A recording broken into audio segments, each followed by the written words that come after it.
One world currency. The New World Order. Those are the roots of trouble. I imagine that right now you're feeling a bit like Alice, tumbling down the rabbit hole. Let me tell you why you're here. You're here because you know something. What you know you can't explain, but you feel it. You felt it your entire life. That there's something wrong with the world. You don't know what it is, but it's there, like a splinter in your mind, driving you mad. It is this feeling that has brought you to me. This is your last chance. After this, there is no turning back. You take the blue pill, the story ends. You wake up in your bed and believe whatever you want to believe. You take the red pill, you stay in Wonderland, and I show you how deep the rabbit hole goes.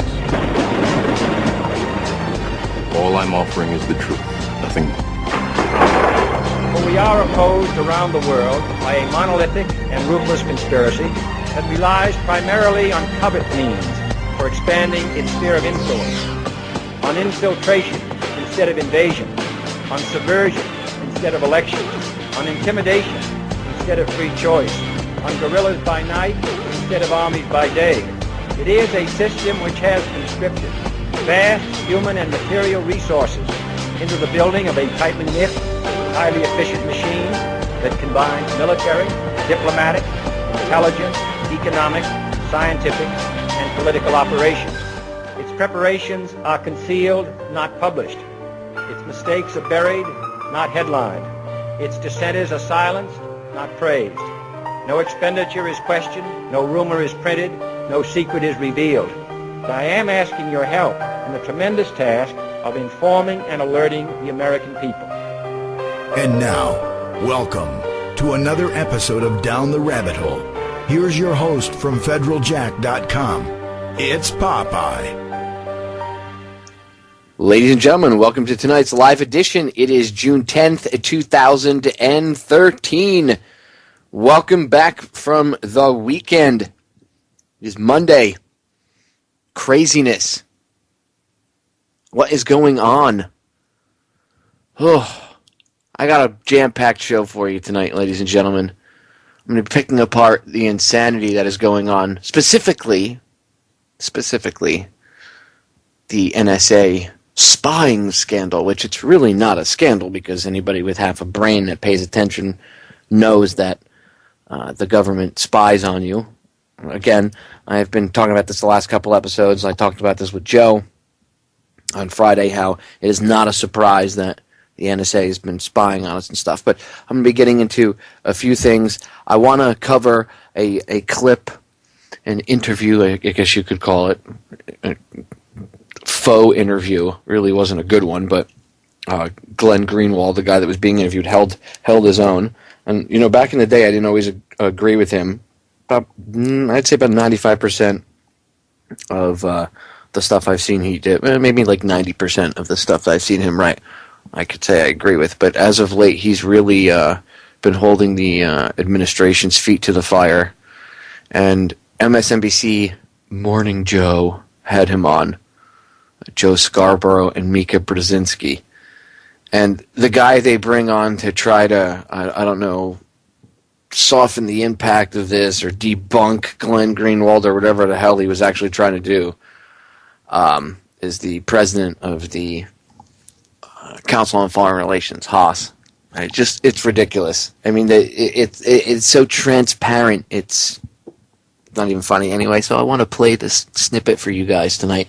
I'm going to tear it apart. I'm going to let Glenn. I'm not trying not to interrupt it too much because I want to let you guys hear Glenn. He does hold his own, but there's a few things I'm going to interject here and there.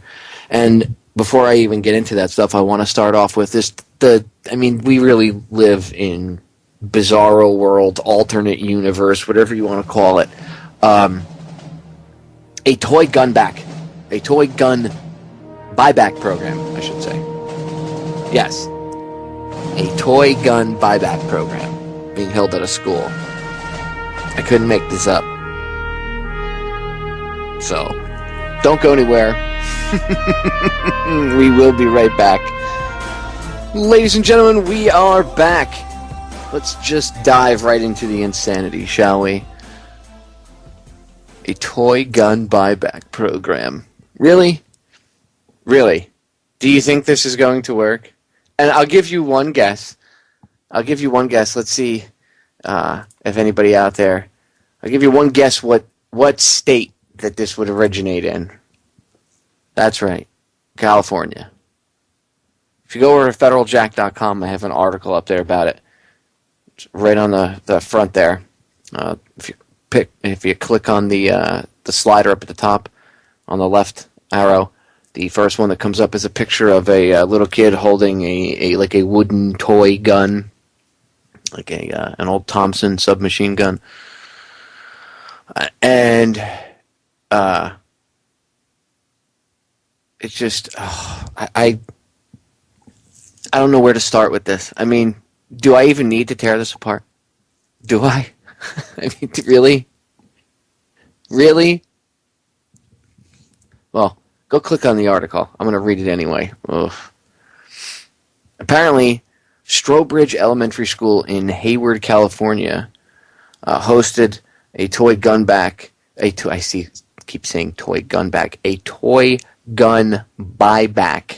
this past Saturday. When they turned in their plastic pistols, Nerf shooters, or rubber band guns, which that dates back to when my father was a kid, will be entered to win a bicycle. So you really don't actually get any money or anything like a gift card or anything like that in return for your toy gun, because they don't really deem your toy gun of any value and aren't going to make any money or any profit on it. And no big corporation is going to donate their gift cards for toy guns, because, see, that's how those gun buyback programs work, right? So they really have nothing of value to give these kids. So they're just getting them to give up their guns, their toy guns, I should say, in return for a chance to win a bicycle in a raffle. Ooh. So the Nerf gun that your mother probably spent, or the parent, whoever, spent, I don't know, those things are pretty expensive now. You go to a store to like $45 or $50, right? So between like $30 and $50 on these toys, and you're going to give them nothing. Now, what's the school going to do with them? I mean, are they just going to throw them out? Well, then that's one big environmental waste, right? I mean, right, California? Aren't you guys supposed to be environmentalists over there? So you're going to have this big pile of plastic toy guns, and what are you going to do with all that? You're going to recycle it? I mean, you know, I'm just, it's stupid. It's the dumbest thing I think I've seen yet. And this isn't the first one of these I've heard of. There was another one of these I heard back when, right after the Newtown massacre thing happened, they had a similar, and I don't remember what school it was. But this is conditioning, is what this is. It's conditioning the kids. This is conditioning at a young level. Just like school is all about conditioning. State-sponsored schools. That's what they're all about nowadays. I played that clip last week where the kid up in Canada, he defended a student. The kid was getting bullied and picked on, and the bully had the kid in a headlock, and somebody yelled, the kid was actually getting up to get the teacher like they had been taught, and somebody yelled, "He's got a knife." And he realized he was closer and could do something before the teacher could, and possibly save the kid's life. So he pinned the guy that had the knife against the wall. And they telling him what he did was wrong and that he shouldn't have gotten involved and he just should have stayed away, right? And that's why when you see, and he should have run for a teacher and got help. And then when these kids get older, instead of the teacher is replaced by quote-unquote police officer or authority figure, but you can't carry a cop in your back pocket. So what happens? Well, then they're out in the middle of the street at 3 o'clock in the morning getting the living crap kicked out of them by 3 or 4 people. They're getting mugged, or even one person. Or if they're a female, maybe they're getting raped, screaming, because they won't defend themselves. That's been bred out of them. And it's also been bred out of everybody else around them, including the person that's on the ground now, because it's a two-part thing. Not only are you bred to be a victim, but you're also bred to not get involved. So now you get the victim on the ground, being victimized, terrorized, and all these people around that don't get involved. And why? Because they've been trained not to. They've been trained, you shouldn't get involved. It was wrong for you to get involved, little Johnny, when you were, 8 or 9 years old. You shouldn't be stepping up to the plate and defending kids. It's wrong. That's the same kind of conditioning you see with these toy gun buybacks. Give us your toy guns. This is just absolutely stupid. Absolutely 100% stupid. And if you don't see this as conditioning, if you see this as, oh, I think it's a great thing for children, I'm sorry to say this, I have no other way to put it than this, but you're an idiot, okay? And I know I'm going to get emails or comments over it and be, oh, Popeye, I think that... No, okay? Let's get something straight.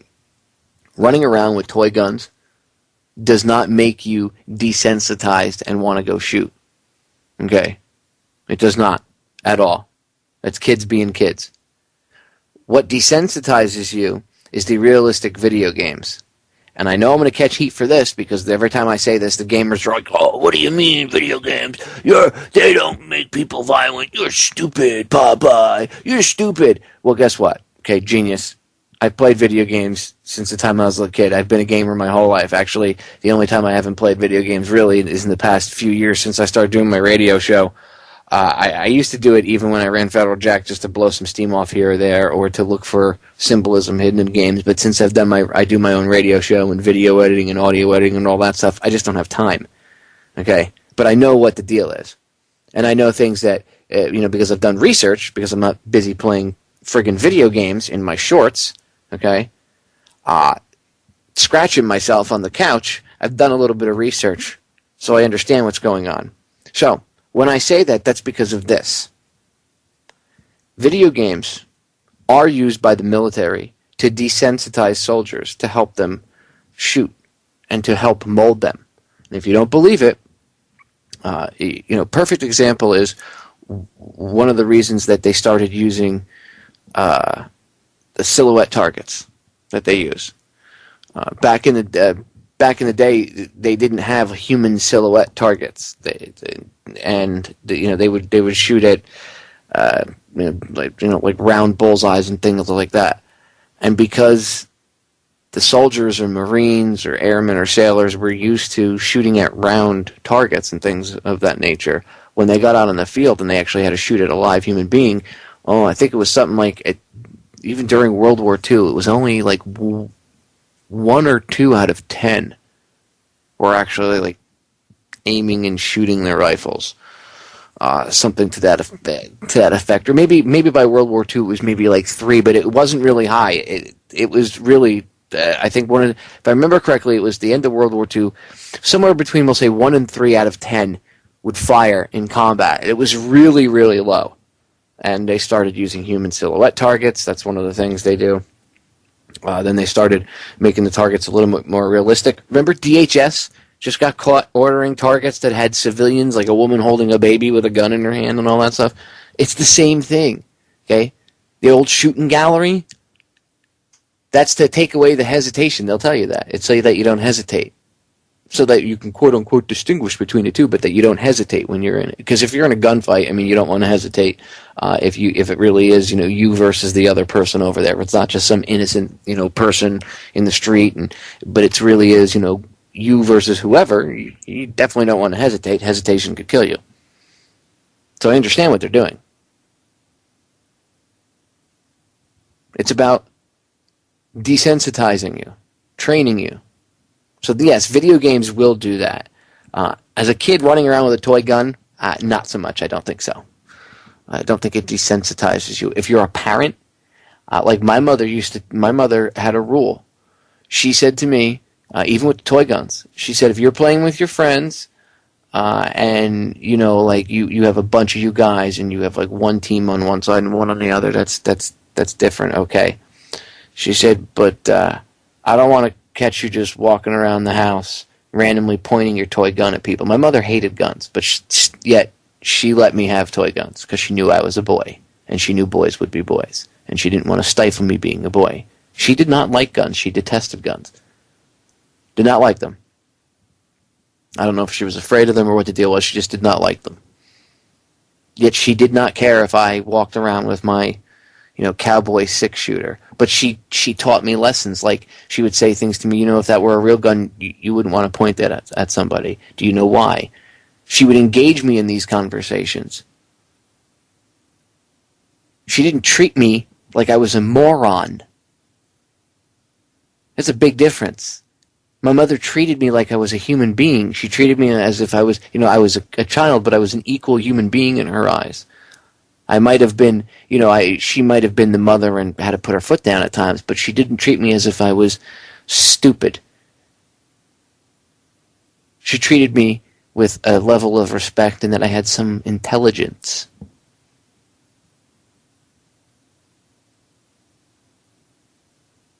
Taking away a kid's toy guns ain't going to do anything. Okay? Not going to stop a kid from going out and becoming a shooter later on in life. There's a lot of other factors that you have to factor into these school shootings that nobody ever talks about, but I don't want to get sidetracked on that. The point is, this is all about conditioning what they're doing. The buyback thing of the toy guns. It's conditioning. And yes, by the way, video games are used by the military-industrial complex to train people.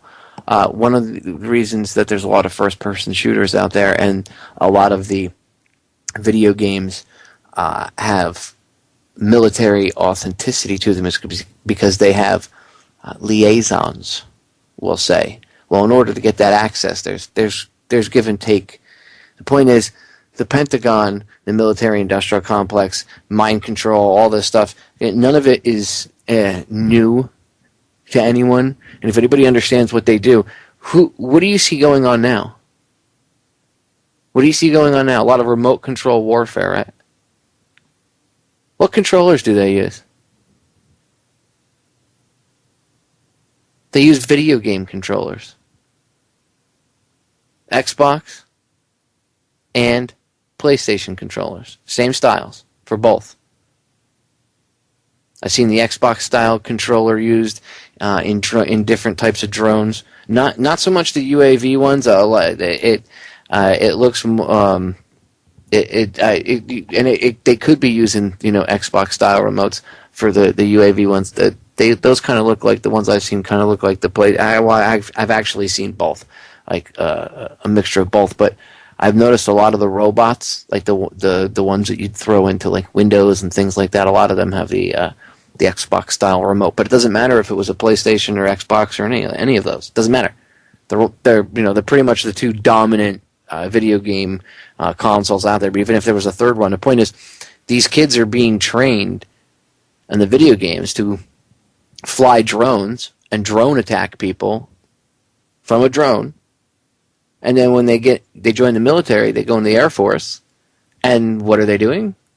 They're using drones to attack people. When I had Mike Vail on, like 2 weeks ago, Mike and I talked about this. Microsoft was actually tracking people who were good shooters on first-person shooter games, and then the military was approaching them.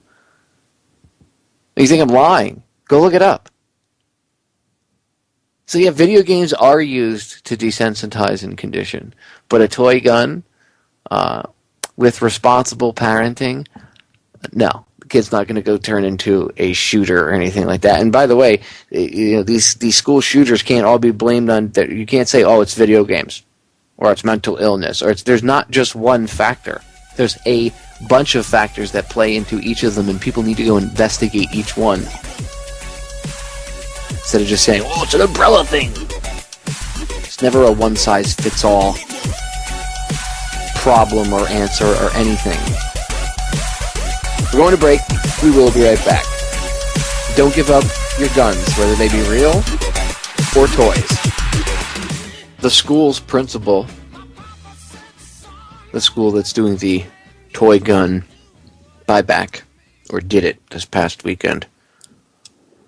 I just want to bang my head against the wall even reading this, but the principal, first he comes out, he gave one reason. He says, well, playing with toy guns desensitizes children. That was the first excuse. The next one, further on down during the interview, he also says that quote, some of the guns I've confiscated. You've confiscated? I thought that these were this was a volunteer thing. Oh, you mean if the kids were playing with toy guns in school?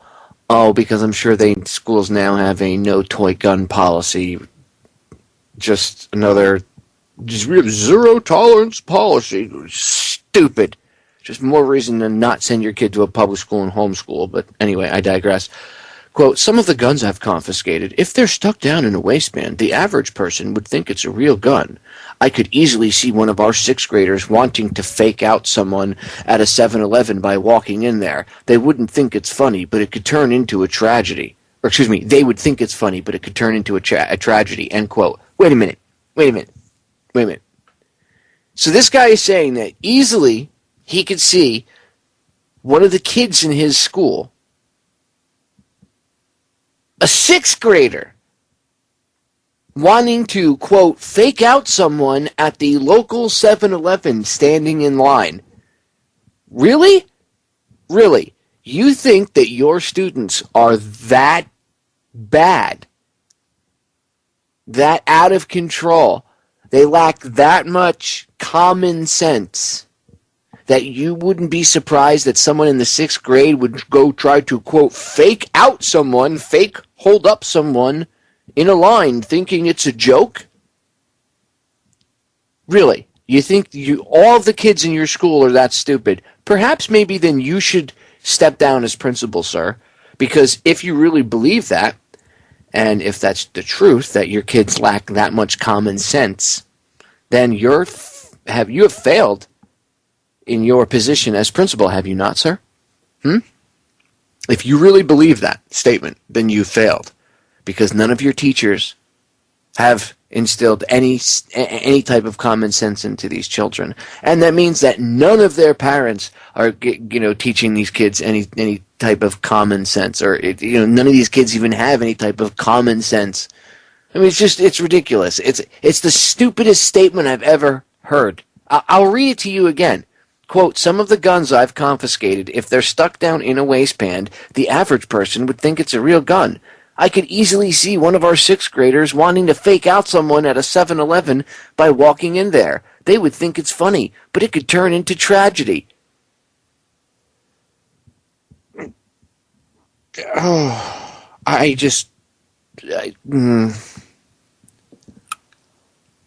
can't put into words how stupid this guy is. Seriously, if he really thinks that, if he really in his heart of heart thinks that his 6th graders are going to go hold somebody up in line, then you really have not done your job as a educator, right?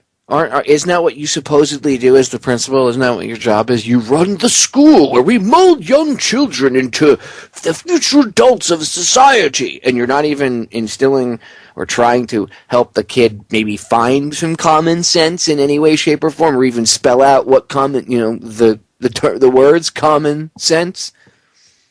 Really? Really? You failed as an educator. All your teachers failed. And that means that all the parents failed if the kids are that dumb. Now, I know kids, I know people are going to say, well, Popeye, look, I know. But no. I doubt that you're going to see a rash of 6th graders walking into a 7-Eleven pulling a water pistol on somebody or a toy gun. Have we seen it as of yet? Is there this problem going on now, sir?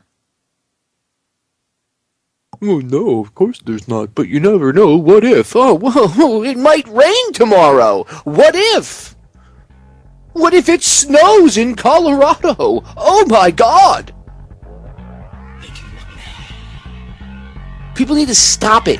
What if? Yeah, being prepared is one thing, but living in constant fear is another. You need to stop it. Stop teaching this to the kids. Insanity. We'll be right back. All right, we're moving on to the NSA spying, the whistleblower, and the piece that I want to tear apart from MSNBC. In fact, I'm going to have to do the MSNBC piece in the second hour because that's going to take a little bit of time to get into.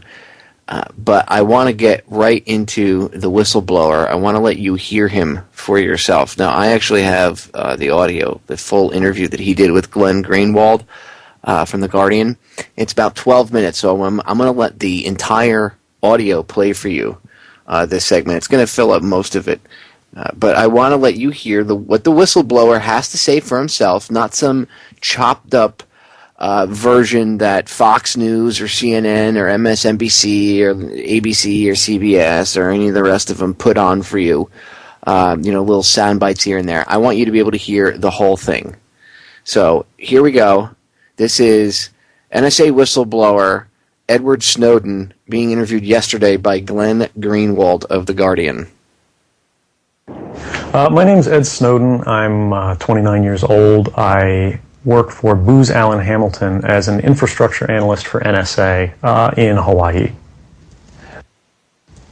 What are some of the positions that you held previously within the intelligence community? I've been a systems engineer, systems administrator, senior advisor for the Central Intelligence Agency, solutions consultant, and a telecommunications information systems officer.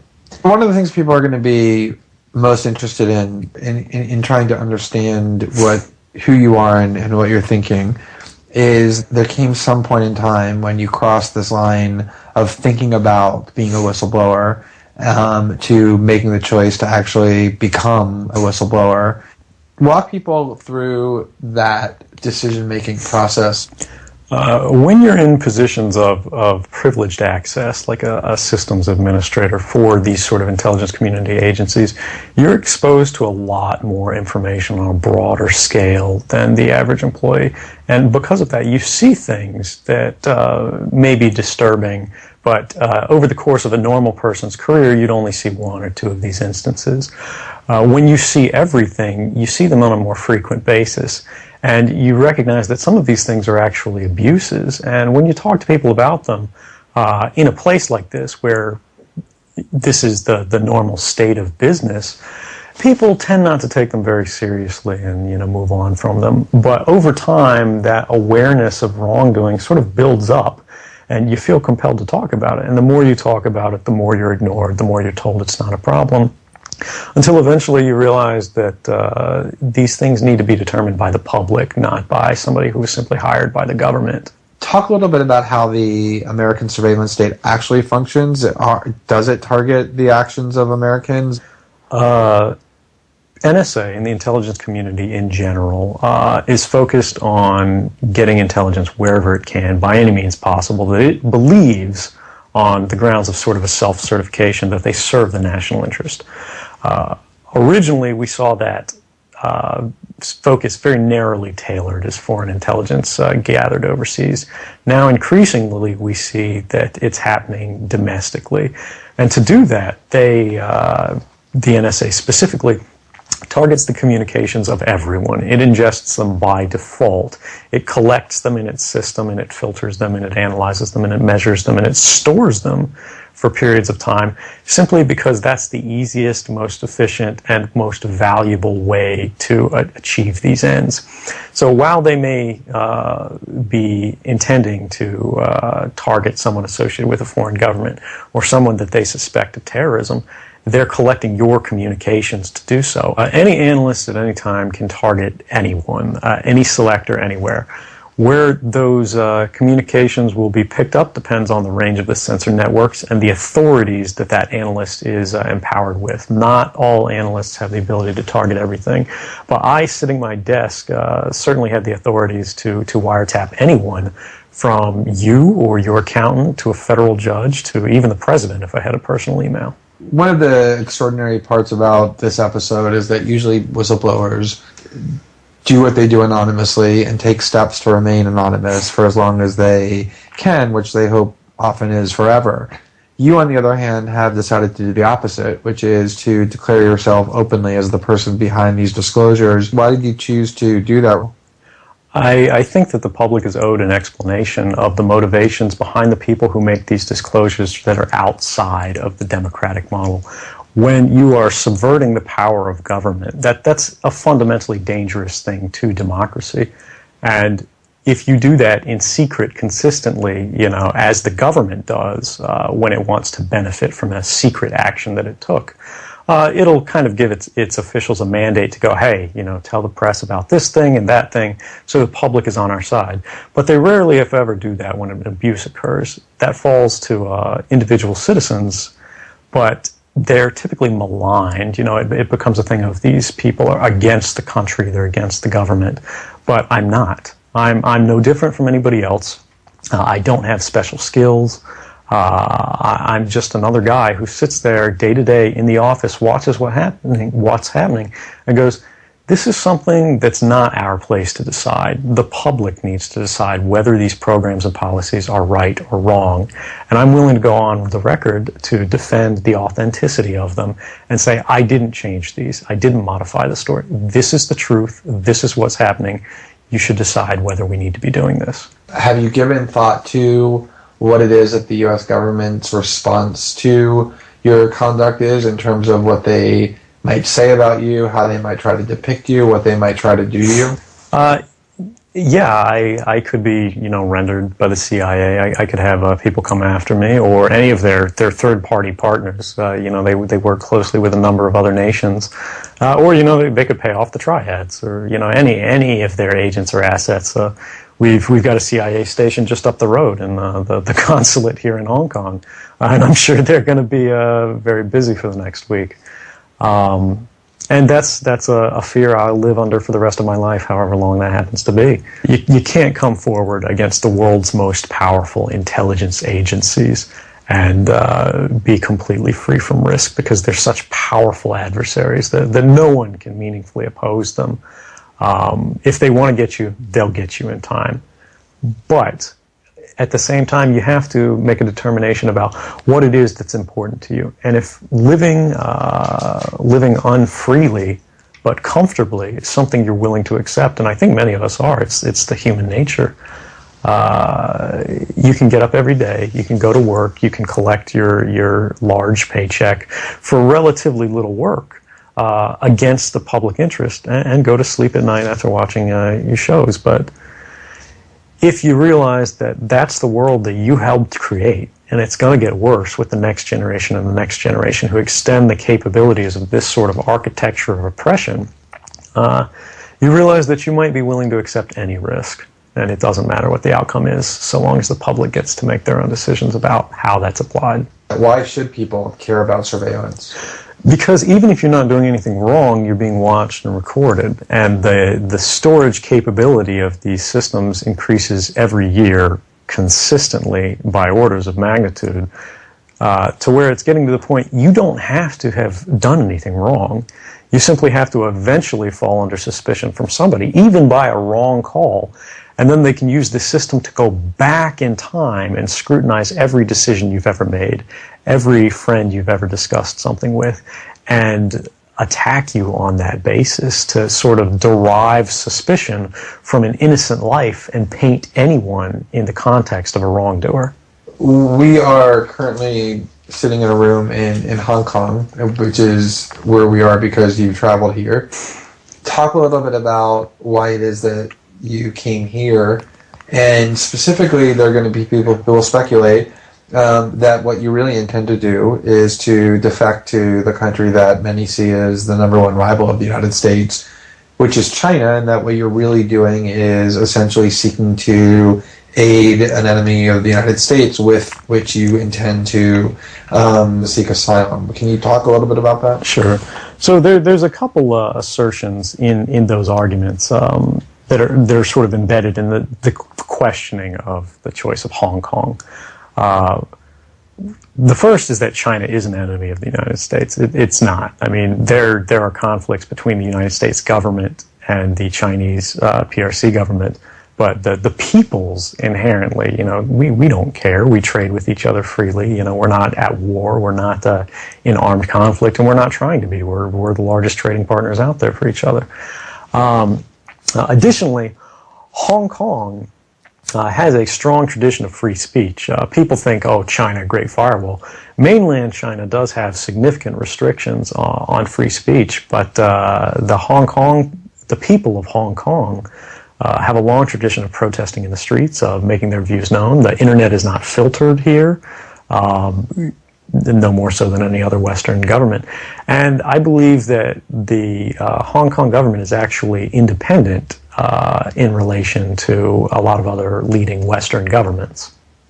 If your motive had been to harm the United States and help its enemies, or if your motive had been personal material gain, were there things that you could have done with these documents to advance those goals that you didn't end up doing?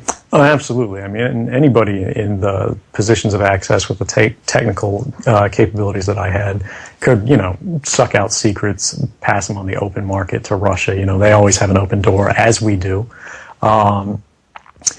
I had access to, the full rosters of everyone working at the NSA, the entire intelligence community, and undercover assets all around the world, the locations of every station we have, what their missions are, and so forth. If I had just wanted to harm the U.S., that you could shut down the surveillance system in an afternoon. But that's not my intention, and I think for anyone making that argument, they need to think, if they were in my position, and you live a privileged life, you're living in Hawaii, in paradise, and making a ton of money, what would it to make you leave everything behind? The greatest fear that I have regarding the outcome for America of these disclosures is that nothing will change. People will see in the media all of these disclosures. They'll know the lengths that the government is going to grant themselves powers unilaterally to create greater control over American society and global society. But they won't be willing to take the risks necessarily to stand up and fight to change things, to force their representatives to actually take a stand in their interests. And the months ahead, the years ahead, it's only going to get worse until eventually there will be a time where policies will change, because the only thing that restricts the activities of the surveillance state are policy. Even our agreements with other sovereign governments, we consider that to be a stipulation of policy rather than a stipulation of law. And because of that, a new leader will be elected. They'll flip the switch, say that because of the crisis, because of the dangers that we face in the world, some new and unpredicted threat, we need more authority, we need more power, and there will be nothing the people can do at that point to oppose it, and it'll be turnkey tyranny. Turnkey tyranny. Now that last part was very, very important, because we've already seen that happening. 9/11 is a perfect example. Patriot Act. They used the crisis to expand their powers, and they keep doing it. The only way they can keep us safe is to give them more power and give up more of our freedom. They cannot keep us safe from bad things. Stop thinking that. That's the biggest problem. We want the government to come in like Superman and keep us protected from all bad stuff. And when bad things happen, we want to be protected from them. Guess what? That's not the way the real world works. We'll be right back. We are back, ladies and gentlemen. Final segment of the first hour, but we still have hour number 2. When we get back in hour number 2, I'm going to play that clip from the Morning Joe broadcast over on MSNBC for you guys. And I'm going to, I'll let Glenn, as I said, I'll let you hear Glenn Greenwald handle himself, but there's a few times I'm going to have to pause it and just, point a few things out at the very least. And there's a few other things that if I have time, we'll get to in hour number 2 as well. But I'm going to devote a little bit of time to that because the clip itself is about 20 minutes. And I want you to hear the full thing because I want you to be able to hear, there's a few things that they say at the end that I'm going to tear apart, but Glenn handles himself, takes care of himself. But there's a few things I want to point out. Obviously, anybody with half a brain can just see through this garbage by now. So, I mean, it's really ridiculous that they even still attempt to push it out there. But there is a segment of the population that does still buy into it, and it's important. It's important to point it out when they do lie and say half-truths or just complete pure propaganda. Which again, you'll hear Glenn Greenwald. He does a great job. He says, you guys. He basically calls them out and says that they're spewing White House talking points on air. So I mean, that's what these people need to do. If more of these guests did this and started calling these people to the carpet, then they won't really change their tone, though. I mean, they're mouthpieces. So people just need to stop going to them. I mean, that's what's happening. That's why they attack the independent media, the alternative to the mainstream garbage crap that's out there. Because that's what it is. It's garbage crap. That's why I wanted to play that interview for you, so you could hear Ed Snowden here in full. That's why I didn't interrupt it. I didn't interject anything. I just let you hear what he had to say. Now, I know some of the channels, there might be some channels out there that play it in full. And if they do, I guarantee you it'll be in the middle of the day when nobody's watching and people are at work and not paying attention. And the majority of people that watch the crap come, or later in the evening. They're prime time slots. They'll play it in like the early afternoon or mid-afternoon when no one's really watching and they know it. I think CNN might have played either a portion or the full interview with Glenn, and I know for a fact that they played it earlier in the afternoon. So there you go. And I just thought about that actually as I'm saying this to you. So case in point. That's why I wanted you to be able to hear what he had to say. Because guess what? From what I understand, as of going on air, there's an arrest warrant out now in Hong Kong for him. So I guess the authorities in Hong Kong are playing ball with the New World Order scum. So now this guy has to live on the run, because I can guarantee you he's going to end up just like Bradley Manning. They're going to put him in a military prison, and they're going to have these young, dumb 18-year-old guys that join the army and end up being prison guards. And they're going to have these idiots doing stupid things to him, like, ask him questions, keep him awake, do this, do that. And in the future, they'll say, I was just following orders. This kid knows that. He's seen what they did to Bradley Manning. You think he wants to end up in the same way and go down the same route? No, he does not. Or worse, you heard him say, I could be rendered by the CIA. Tortured, brought to some black hole prison in some foreign country, have his fingernails ripped out, tortured, beaten, perhaps even killed. Perhaps even murked, taken out, destroyed, wiped off the planet, whatever you want, however you want to say it. You don't think they would do it? Oh, Popeye, that's the stuff of conspiracy theories. Oh, but the NSA spying on you, wasn't that a conspiracy theory too?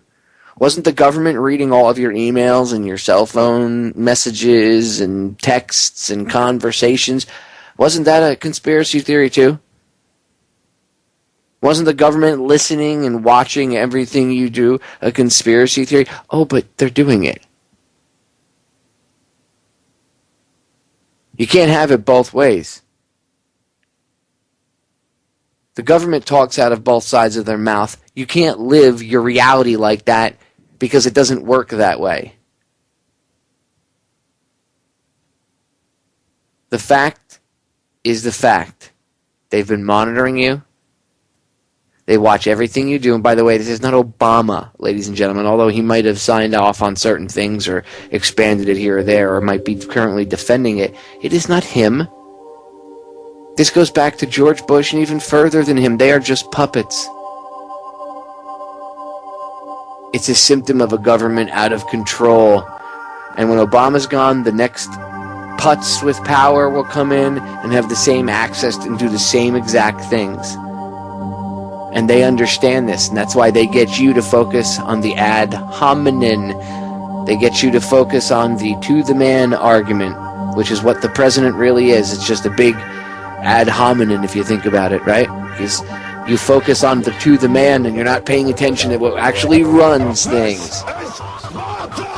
All right, ladies and gentlemen, well, I guess you could say it's really a big straw man argument filled with ad hominem fallacies. Anyway, semantics. We're going to break. We'll be back in one short minute. When we get back, we'll get into the Morning Joe clip with Glenn Greenwald. Don't go anywhere. Ladies and gentlemen, we are back with hour number 2 here on tonight's live edition of Down the Rabbit Hole. It is June 10th, 2013. I am your host, Popeye, from federaljack.com. Here in hour number 2, I'm going to be getting into the audio clip that I promised you. I will play it, of course, starting next segment, because the next segment is the nice long one, and I can start to get into it there. It'll probably take me between that and the third and fourth segment to finish it up, because I'm going to have to stop it and tear a few things apart here and there, but that'll give me enough time.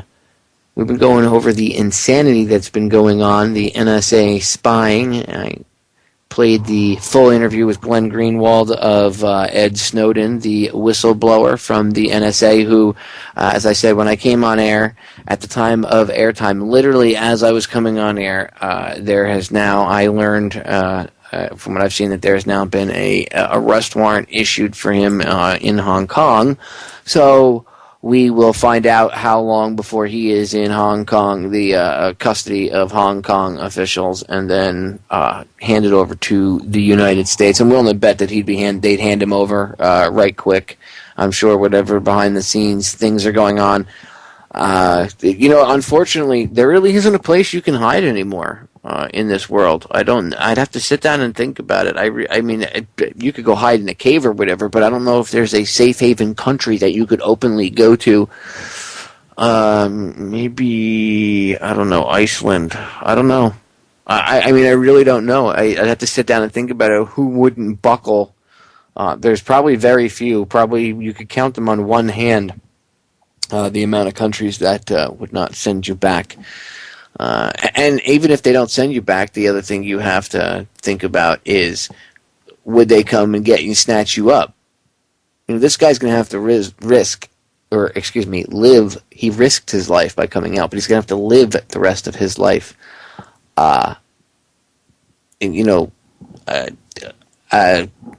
Like walking on glass or whatever, walking on eggshells, I guess you could say.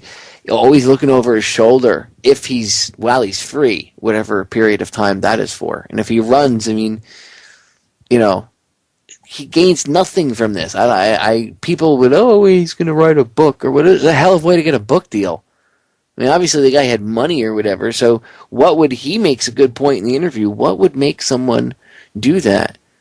I mean, he's risking a lot by coming out and talking about this stuff. Somebody said, "Do you think it's a real whistleblower? Do you think it's not like a whole psyop thing?" No, I don't think it's that this is a psyop. I'm surprised this didn't happen sooner. I think some of us have become so cynical that anytime anything happens now, everything is a psychological operation. But no, I don't think it's a psyop at all.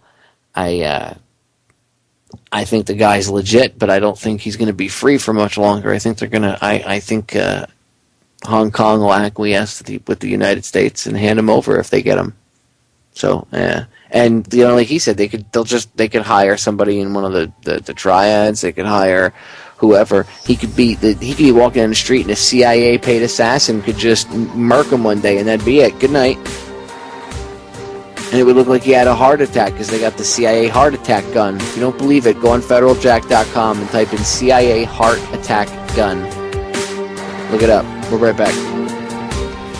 As a little added extra here, I'll give you a quick woodshedding.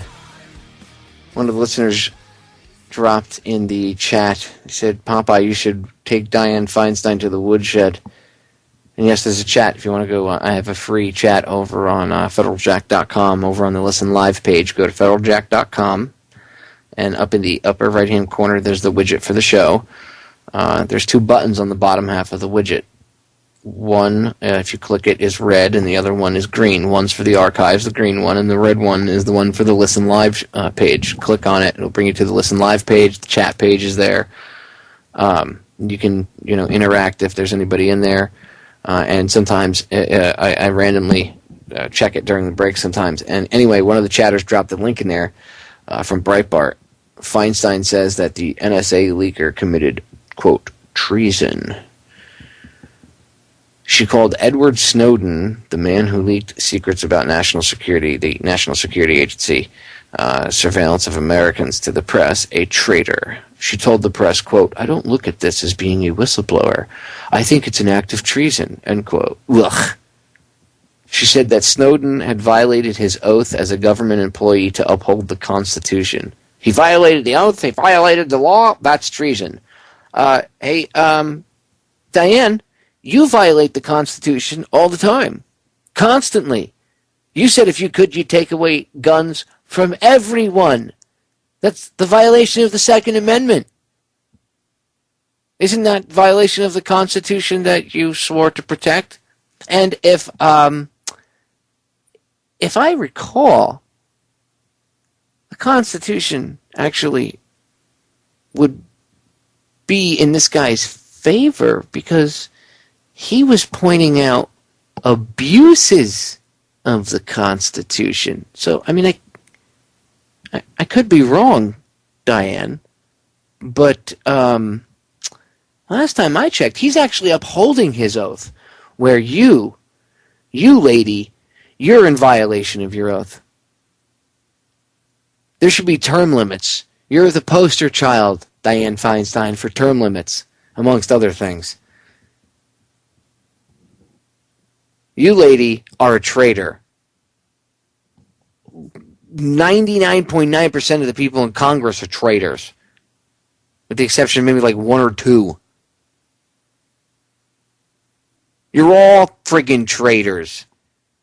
Come out and call this kid, that's treason!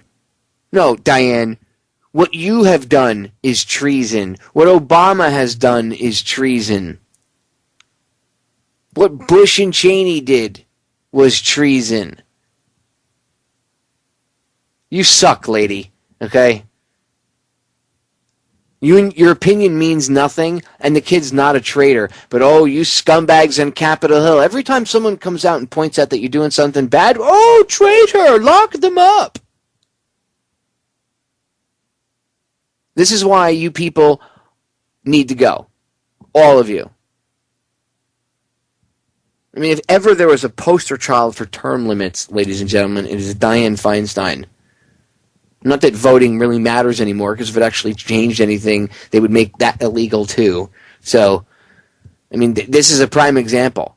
This guy comes out and says, hey, they're spying on everything. You guys should know this. And Diane says, oh my God, he's a traitor. He violated the Constitution. Really? Let me go back to the Constitution and read and see if I can find where it says that you have to do everything the government tells you, and if they're spying on you, you can't say anything. Talk about bizarro world. She's trying to come out like, he violated his oath to the Constitution. Feinstein, you really can't believe that. And if you do, lady, then you are so out of touch that this just goes to show that you should not be near any position of power whatsoever, and you belong in an old folks' home. Okay? That's where you belong. It's time to put you on the handcart and wheel you off into a closet somewhere and store you with the rest of the trash. Bring you out once a year, maybe for as like a party favor. Maybe people can use you as a piñata or something. Seriously, she should be removed from office. If that is actually her belief, and any of the rest of them, I mean, it's the same scumbags that come out all the time, ladies and gentlemen. The same scum. The same warmongering pieces of filth.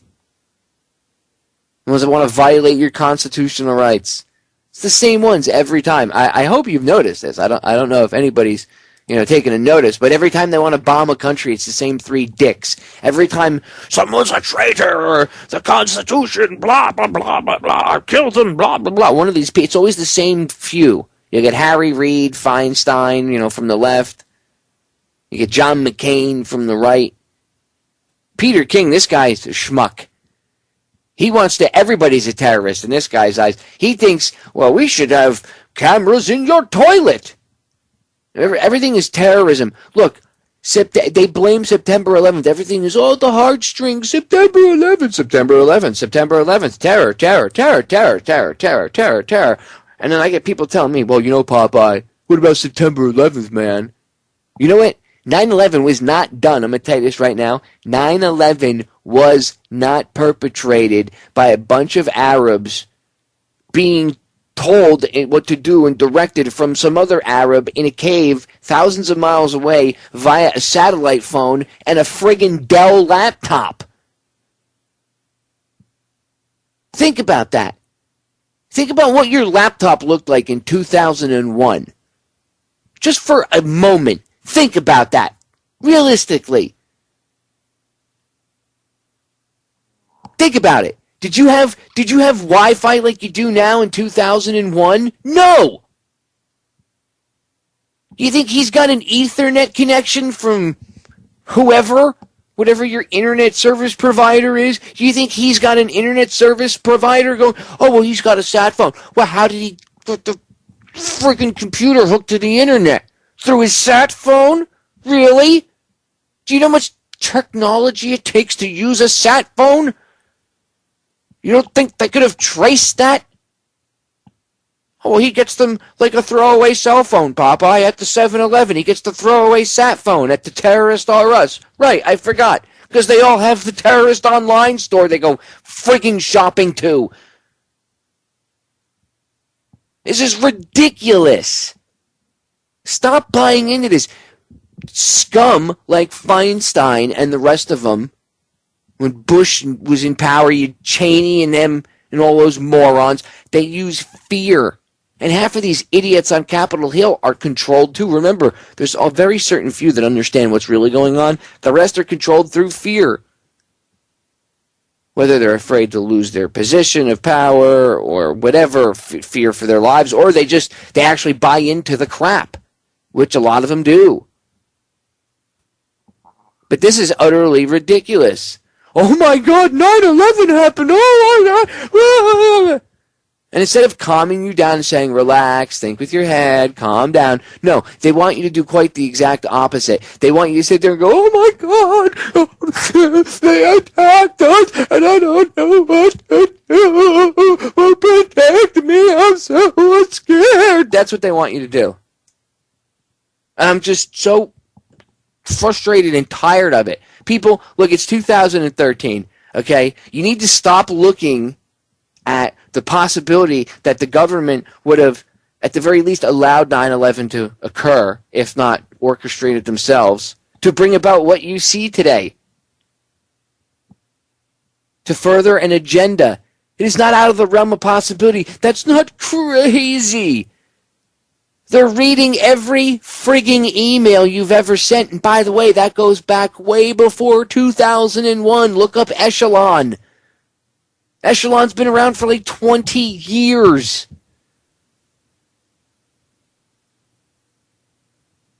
You shouldn't be pissed off about this now. You should have been pissed off about this 20 years ago.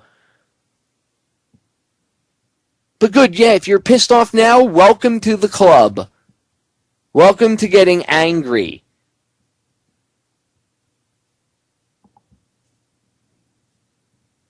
They spy on you. Okay? This kid, this 29-year-old kid that came out, Ed Snowden, him and Bradley Manning, they're not traitors. They're heroes. They are real American heroes. These kids.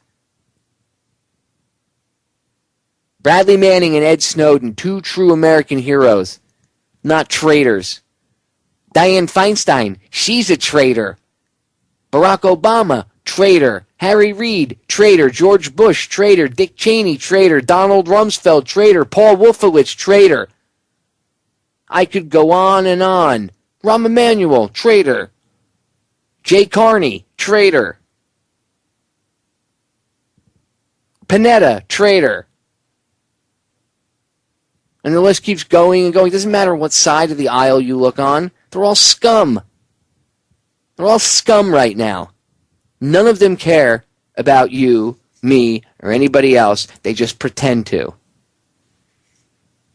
Remember that. All right, we got a few minutes left in this segment. I want to start to get into this clip from Morning Joe. So here we go. Mika Brzezinski and Joe Scarborough, and there's one other guy. You'll hear them say his name, and of course they bring on Haass from the CFR. But this is them talking to Glenn Greenwald.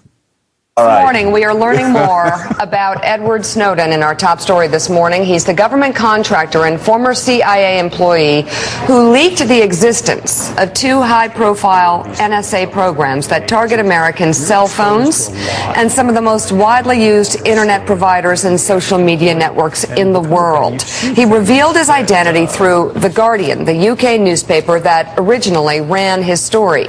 He's 29 years old and reportedly packed up his Hawaii apartment and moved suddenly to Hong Kong in May, claiming a need for medical treatment. He'd been on a consulting job for the NSA for less than 3 months, and in an interview with The Guardian's Glenn Greenwald and filmmaker Laura Poitras, he says he never expects to see his home again, adding his eyes are wide open about what might lie ahead. I could be, rendered by the CIA. I could have people come after me, or any of their third-party partners. We've got a CIA station just up the road in the consulate here in Hong Kong, and I'm sure they're going to be very busy for the next week. And that's a fear I'll live under for the rest of my life, however long that happens to be. You can't come forward against the world's most powerful intelligence agencies and be completely free from risk, because they're such powerful adversaries that no one can meaningfully oppose them. If they want to get you, they'll get you in time. Director of National Intelligence James Clapper has called the leaks gut-wrenching. The Department of Justice confirms a criminal investigation Clapper's another traitor. Is underway as many top lawmakers call for punishment to the fullest extent of the law. And I know your reporter that you interviewed, Greenwald, says that he's got it all and now is an expert on the program. He doesn't have a clue how this thing works. Neither did the person who released just enough information to literally be dangerous. Taking a very sensitive classified program that targets foreign persons on foreign lands. It doesn't target people on foreign lands. See, that's the little thing they keep saying. It only targets people on foreign lands. Then why are they using it here? Lying sacks of crap. Another traitor. And putting just enough out there to be dangerous is dangerous to us. It's dangerous to our national security, and it violates the oath of which that person took. I absolutely think they should be prosecuted. You too, Senator Feinstein? I do. All right, Mika, so let's bring in right now the Guardian's Glenn Greenwald. Glenn, thank you for being with us. I'm going to pause it right there, and we'll pick it up when we come back on the other side of the break, because the break's going to sneak up on us in a few seconds here. But when we come back, I'll pick up. We're about 2.5 minutes in, and you're going to get to hear. It'll be perfect. It's right at the appropriate time. When we come back, I'll just bring it right in with Glenn Greenwald. And we'll keep going into so probably the end of the broadcast. I'll have to use the last 2 segments after this. Well, there's 3 total, so I'll have to use all 3 of them for this, but it's worth it. Stay tuned, ladies and gentlemen. We are back, ladies and gentlemen. I want to get right back into it for time's sake. So when I paused it, they were just going to Glenn Greenwald. And remember, the discussion is from this morning, MSNBC, Morning Joe with Joe Scarborough and Mika Brzezinski. By the way, if you don't know, her father is Zbigniew, the founder of the Trilateral Commission. That's right. No, there's no conspiracy. My daughter's in the media, though, and she's just as evil as I am. Ugh. She's got an attitude, but I digress anyway. I'm a little confused here. When this story first broke, when your story first broke, we heard a lot of pushback from national security people saying, well, this is nothing new. This has been going on for some time. Nothing to see here. Move along. Now we're hearing it's gut-wrenching, that it's a threat to American national security. Which is it, Glenn? It's neither of those. The reality is that U.S. government officials for many decades now, and certainly over the last 10 years, have been abusing their secrecy power to shield from the American public, not programs that are designed to keep America safe and not to prevent disclosures that would help the terrorists, but to conceal their own actions from the people to whom they're supposed to be democratically accountable. What we disclosed was of great public interest, of great importance in a democracy, that the U.S. government is building this massive spying apparatus aimed at its own population, and it harms nobody. Anyone who wants to say that any of these stories or disclosures have harmed national security, I defy anybody to say anything that we publish that does that in any way. The only people who have been harmed are those in power who want to conceal their actions and their wrongdoing from the people to whom they're supposed to be accountable. So, Glenn, give us a timeline of this program. How long has it been going on, and is it becoming more intrusive by the year? Well, there's several programs that we've reported on so far, and there's a lot more coming. Let's take the first one. The first one that the U.S. government is collecting under the aegis of the secret FISA court, the telephone records of every single American on American soil, every single phone call that they make, international and local, and storing those telephone numbers in a database and constructing massive data files that enable all kinds of intrusive surveillance. Experts say that kind of metadata, as it's called, is even more intrusive than being able to listen in on your phone calls, because it creates this massive picture of you, with whom you speak, where you are, how long you speak with them, what the reasons are. Or you look at what the government is doing with Silicon Valley, these companies that are now the repositories for more communication information about human beings around the planet than any other place. Facebook, Google, Yahoo, Skype, all of them. And this constant negotiation between the government and these companies to allow the government access to enormous amounts of data, all done in the dark with no public accountability. This is exactly the kind of thing that whistleblowers are supposed to be doing, is coming forward and informing their fellow citizens about what's taking place. Didn't members of Congress know about this, number one, and aren't all the programs that have been revealed legal? Okay. I wish you guys could see the video sometimes, because the look on her face, she's just, the whole time she's like sneering at the camera, and like you could see she's been biting her lip because she's got the talking points that she just wants to start spewing out. And by the way, I'm tired of hearing the word legal being thrown around. Okay, how about lawful? How about lawful? Big difference between legal and lawful. And just for the record, during the 30s, in Germany, the things that the Nazis did were, quote, legal on the books because they passed laws to make them legal. Okay, that's the oldest trick in the book. Oh, something would be considered illegal? Well, we'll just pass a law saying it's okay to do it. That's one of the oldest tricks in the book. You think that's something new? No, that's why they don't let you learn history anymore. That's why you're only taught what you need to know to be a good little worker. As David Rockefeller is quoted in his memoirs as saying, I don't want a nation of thinkers, I want a nation of workers. That's why kids aren't taught real history anymore, one of the reasons. Because they might actually see a parallel right now and go, what did they do back then? Perhaps we should do something. Well, can't have your kids do that. No. Instead, have them focus on retarded things, which is what they're doing, literally. They're retarding the children's brains. All right, we're going to break. When we get back, we'll pick up the interview with Mika Brzezinski's question about, aren't these programs legal? And they've been doing it for a while, so who really cares? Yeah, who cares if they're monitoring our stuff? Who cares? All right, let's get back to this clip. Went to break. Mika Brzezinski was asking Glenn Greenwald, well, I mean, isn't it legal anyway to spy on people? I mean, you know, the government passes laws that says that they can spy on us, so isn't it legal anyway, Glenn? So what's the big deal? First of all, as far as whether members of Congress have known about it, many did not. Even the ones who did, let me direct you and your viewers to two senators in particular, Ron Wyden and Mark Udall. Just go and Google Mark Udall, Ron Wyden, and the Patriot Act. And what you will see is that those senators who are in the Senate Intelligence Committee have been trying to warn Americans vocally as they can for years. They've been saying the following: the way that the Obama administration is interpreting the Patriot Act using secret legal interpretations is so warped and so extremist that, in their words, Americans would be stunned to learn, that's their word, stunned to learn about the surveillance that the Obama administration is engaging in on American citizens. So what is it? And yet, why haven't those senators told... Glenn, what is it that the Obama administration is doing that is so stunning? Can you tell us exactly what they're seeing? I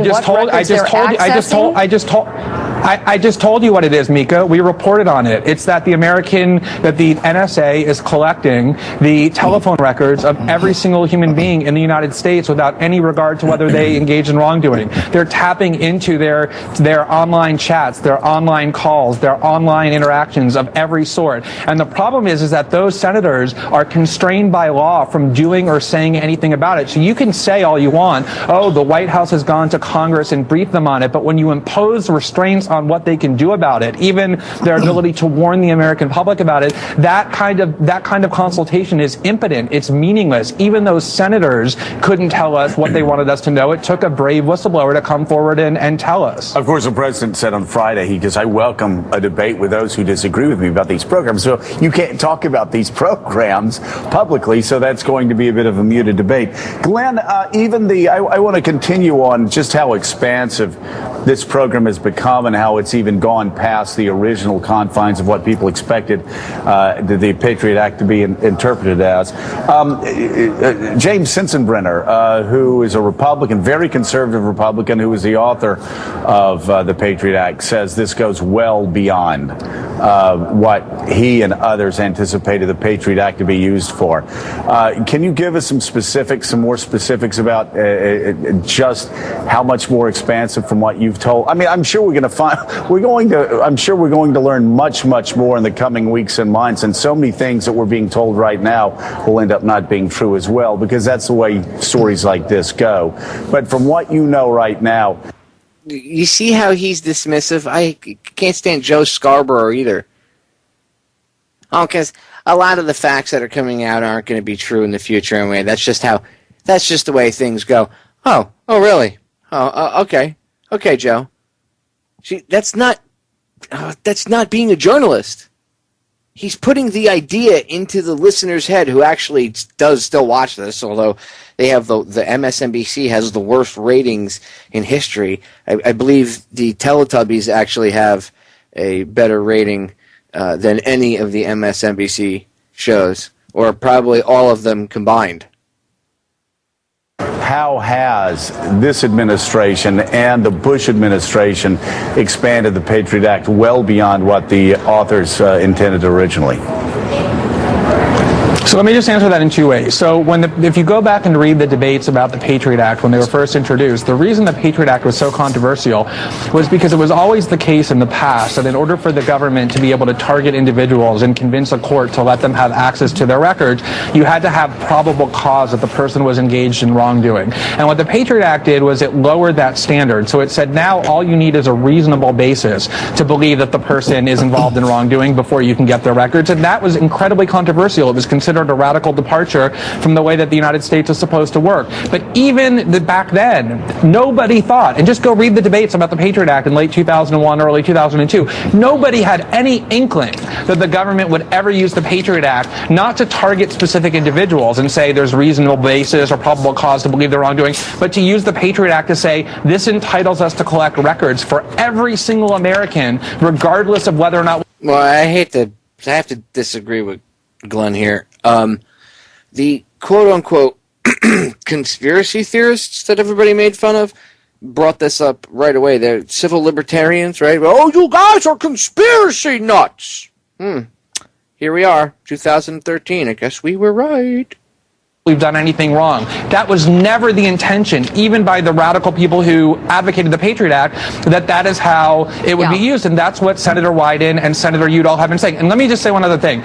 More broadly speaking, what the NSA is, we are putting trillions of dollars into developing extremely sophisticated technology. The idea, the objective of this is to enable the NSA to monitor every single conversation and every single form of human behavior anywhere in the world. And if that is something that we want our government to be doing, we should have an open debate about that, not have it done in secret. You see, Mika, okay. I wish you could see the video. You can see she's getting all testy. Okay, just wait. Hold on. Glenn Greenwald's going to own them. Just wait. He calls them out and says that they're spewing talking points. An incredibly important question that affects all of us. We have to put it in perspective. I want to bring Richard Haass in, but quickly. Now, let me ask you a question. In this debate, why do you're going to have a roundtable group, right? Why would you bring Richard Haass in? Can I ask, anybody know who Richard Haass is? Anyone? Anyone? Bueller? He's the president of the Council on Foreign Relations. Why is he in this conversation? I thought the Council on Foreign Relations had nothing to do with running our government. I thought that's just a forum where people speak. Different people from around the world, heads of business and governments and politics and stuff, they get a chance to come together and hear different people speak. I thought it was just a forum. So why is Richard Haass having a debate about an NSA leak, whistleblower, national security, and his opinion on whether it's legal, as if he's anyone important? After all, I thought it was just a conspiracy theory that the CFR was involved with running things. Maybe it's not so much of a theory, but a fact. I just want an answer, yes or no. Isn't it the case that reviewing of emails or any wiretapping cannot take place without an additional warrant from a judge and a review? I mean, it's not like there's haphazard probing into all of our personal emails. Can we put this into context so we understand exactly what's going on? Yeah, I'll put it into context for you. The White House talking points that you're using are completely misleading and false. The whole point of what the Bush administration did when it disregarded and violated the FISA law, and then when the Congress on a bipartisan basis enacted a new surveillance law in 2008, was to enable the NSA to read emails between people in the United States and people outside of the United States without having first to go to a FISA court and get a warrant. The only time individual warrants are needed is when two people are both inside the United States and are both American citizens. But under that law, the U.S. government and the NSA have the power and exercise the power to listen in on telephone conversations and read emails involving all kinds of American citizens. And the Senate has been repeatedly asking for the numbers of how many Americans they're doing that to, and the NSA keeps saying, and it's false, they can't provide those numbers. So those talking points that you're reading from are completely false, as anybody who's paid even remote attention to the surveillance debates know over the last 10 years. Glenn, I'd like to ask a question. Is this legal or illegal? Or Richard Haass, can you help me out here since Glenn doesn't want to answer the question? Is the law being broken here? I did answer your question. I question the law. I question all the issues that this raises. I'm personally concerned as well, but I'd like to put this in perspective. Is the law being broken? The law was broken by one person, who was Mr. Snowden. Now, you might think the law is unwise. By the way, this is Richard Haass you hear speaking, the president of the Council on Foreign Relations. Yes, the whistleblower is the one that blew the laws. I am Richard Haass. I am in charge. Another traitor, by the way. This guy, huge traitor, dirtbag. Yep. I'll go on record. Richard Haass, traitorous dirtbag scum. You may think the policy is unwise, and if that's the case, there are mechanisms for challenging it. I also think, I mean, the way the law is being interpreted right now is so excessive compared. There's no way in the world. It's amazing. There's no way in the world Congress would have passed this law for the fall of 2001 if they had known this is where Congress has had many chances, though, to roll it back. That's the way things work. I wouldn't call it excessive. I would call it expansive. Can I make a point? Yep. You hear Mika Brzezinski? Exactly. They didn't roll it back. Oh, why didn't they roll it back? Why don't we let's go look back at each year and see what the circumstances of each year were. If you really want to have an educated, logical debate about it, let's look at each year and see why the Congress and the House and Senate, why the Congress as a whole didn't get involved. Why? Why did they not look into rolling it back? And when it came up for renewal, what happened every time the Patriot Act came up for renewal? Maybe we should go back and look in history. If I remember correctly, there was always little acts of little fear. Oh my God, we need the Patriot Act. And there would always conveniently be something to remind us of why we need the Patriot Act. But Richard Haass won't tell you that. He'll just tell you, the whistleblower broke the law. That we need to be able to spy on you. After all, I'm the president of the Council on Foreign Relations. And again, I thought that they had nothing to do with running the government, so then why does this guy's opinion even matter? Sure, Glenn. Regarding the question of illegality, let me just say this. The ACLU and other groups have been trying for 5 years now to go into court and challenge the constitutionality of the surveillance law by claiming that it violates the Fourth Amendment. We do have a constitution in the United States regarding searches and seizures. And the U.S. government has successfully blocked any challenge on the grounds that, well, we keep it a secret who it is that we eavesdrop on. And because we keep it a secret, no one person can say they've been eavesdropped on and therefore doesn't have standing in court to challenge the law. So if you want to talk about legality, the Obama Justice Department has repeatedly blocked courts from ruling on the legality, namely the constitutionality of this law. If they think it's so legal, let there be a challenge in court. Don't stop raising procedural issues to have the case thrown out, and let a court decide whether or not this really is legal. And if it's legal, so be it. But there has been no adjudication because they haven't allowed one. Glenn, we have 3 more people who want to ask questions, and we have like 8 seconds. So let's get moving. Good. Let it breathe. Richard Haass, go ahead. Yeah, Glenn, you said the purpose of this is to empower NSA. I thought the purpose of this was essentially to make the United States safer. And the idea that NSA would have certain expanded capabilities was a means towards an end. But the end here is not to expand NSA. That is simply the way, again, we're trying to make it more difficult for terrorists to do what it is they do. Are you going to deny that this has in any way been helpful? Yeah, the lesson of the Church Committee from the 1970s was that when you allow people in government to spy on Americans in the dark with no accountability and not make them go to warrants, they abuse that power. And that's exactly what's happened. It's rampant abuse, and it needs sunlight. And that's why this person came forward, and it's why we wrote our stories. Glenn, it's Willie Geist. You've said, and you just said again, that sunlight is the best disinfectant. We ought to know everything that our government is doing. Where is the line for you? Because a lot of people have pointed out there is a line at which the public shouldn't know about some matters of national security. As you study these things, and you've been on it for a long time, years and years. I have to disagree with that. Why is it that the public can't know? Oh, because you guys, well, you have to understand you're not ready. So what you're saying is there's a class of individual, there's only certain people that are smart enough and mentally capable of handling anything, and the rest of the public is too friggin' stupid and doesn't need to know it. They're admitting that they're keeping you in the dark, okay? And people go, well, I don't want to know, But they don't get into the finer details and explain.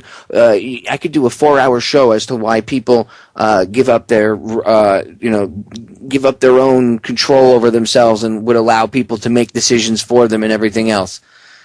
They don't explain any of that stuff because they know that most of the people watching this broadcast aren't going to go dive into it that deep.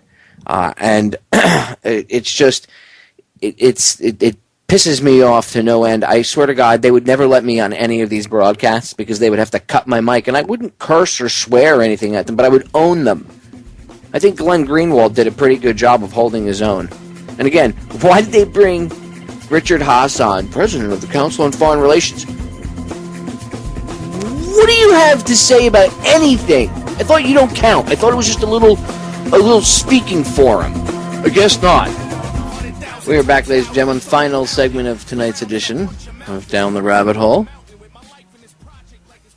Tomorrow night, if everything goes as planned, my guest should be my good friend and fellow radio show host / filmmaker, Steve Stars. He wants to get into the NSA thing, and he's got a few things to say about it himself, and there's a few other topics that Steve wants to get into, and we've been meaning to. I wanted to get him on 2 weeks ago, but that was when Lulu passed away. So that was the rough week, and I took 3 days off and threw the whole schedule off. So now that we're getting back on track here, Steve's going to be coming on tomorrow night. We're going to be getting into this a little bit more and a few other things. But, my father brought up a good point to me during when I was playing the audio clip. He said, the one thing I don't hear any of these news commentators talking about on any of these channels, whether it's CNN, MSNBC, Fox, it does not matter anywhere. You know what I don't hear anybody talking about? Is that huge data facility out in the middle of Utah. How come they're not talking about that? Because that would coincide with this, don't you think? If they're monitoring all your emails, if they're monitoring all your pictures, that you send via text message, all your videos, all your video chats and everything, where do you think they're storing all that stuff? They have to store it somewhere. And by the way, if you have Yahoo, I'm getting rid of my Yahoo account. As of June 1st, Yahoo says that they have permission to go through and check your emails and stuff like that. And I don't know if it was just dealing with the mobile app or if it was the whole thing, the whole email itself. I didn't even, as soon as I saw that little tidbit, I was over it. So I deleted the mobile app off of my cell phone, and the contact DTRH email is going to be getting destroyed. I'm not going to have a Yahoo account.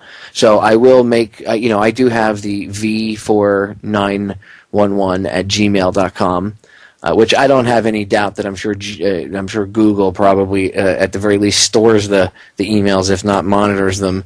But they monitor them anyway. The government does, right? The powers that shouldn't be. So it really doesn't matter. But it's just one more thing. It's one more reason I wanted to get rid of my Yahoo account anyway. So I'm getting rid of that. And I'm probably just going to make one. I have a station email address that I might give out, and just might use that because it's a little, it's at least from our server directly. But they're going to monitor you. The powers that shouldn't be, they're going to monitor you.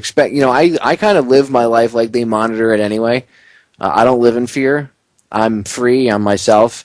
I assume that they're listening. In fact, if I'm talking to Joe or anybody, I'll joke around and we'll make jokes and we'll be like, man, can you imagine what they must think of when they hear us? All the jokes that we crack at each other and this and that. We make little jokes like that because we always just assume that they're monitoring. I mean, it's messed up that you have to live like that, but that's the way it is right now, right? I'm not saying that it's the way it's supposed to be. That's why I'm standing up and saying something about it. I agree that what this kid did, this whistleblower, Ed Snowden, kid's a hero. Bradley Manning, a hero. The people that are traitorous scumbags are people like Diane Feinstein and all these other, Congress critters that are coming out. This kid needs to be prosecuted. No, you should be prosecuted.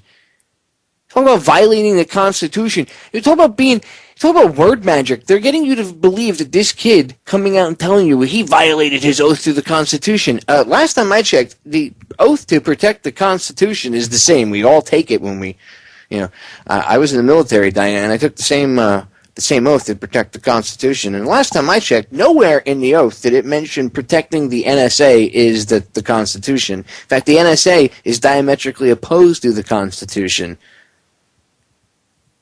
What you people are doing in Washington, D.C. is completely and utterly the exact opposite of the Constitution. Do you see how they throw that in your face? There's little key words they throw in your face. Constitution. Bill. They never. What about the Bill of Rights? How come they never say the Bill of Rights? How come they never say the Declaration of Independence? How come they only say the term Constitution? Because it sounds like that's the law, Popeye. That's what everything's based off of, and they're not violating the Constitution. Look, that guy's a traitor. He took an oath to the Constitution. No, he didn't. He took an oath to defend the Constitution from enemies foreign. And what's that word with a D in there? Oh, that's right, domestic. Oh, you know who he was talking about? Or they, the authors of the Constitution and the Declaration of Independence, when they were talking about domestic, they were talking about people like the British domestically on their soil, police state, right? Well, what do you think domestic refers to in that little oath to defend the Constitution, It's not referring to the lone wolf domestic terrorists. No, it's referring to the domestic terrorists in the Armani suits, ladies and gentlemen. Time to wake up and see what's going on. Alright, with that, we are out of time. Feels good to be back at 100%. Alright, I'll see you guys all again tomorrow night. Do not go anywhere. Don't live in fear, though. Okay, so they're monitoring you. Whatever. Be yourself. Be free. I love you all. I'll see you all again tomorrow night.